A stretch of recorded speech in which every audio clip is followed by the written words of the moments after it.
کنی دوری و اینجا نیستی، قلب من اونجاست تو تنها نیستی.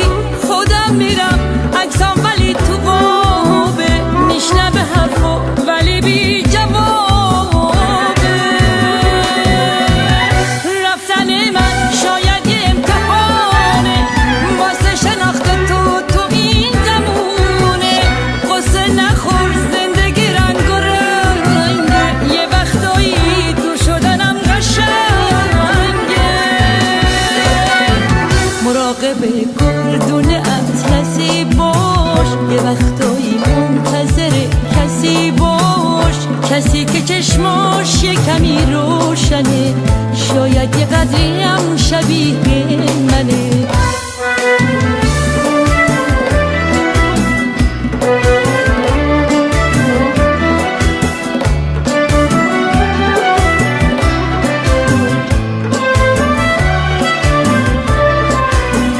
کسی که چشماش یه کمی روشنه، شاید یه قدری هم شبیه منه.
بمونم سخته برای هر دومون میدونم.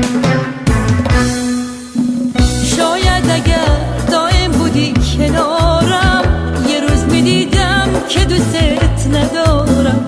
میخوام برم که تا ابد بمونم، سخته برای هر دومون میدونم.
مراقب گردون اطلسی باش، یه وقتایی منتظر کسی باش، کسی که چشماش یه کمی روشنه، شاید یه قدری هم شبیه منه.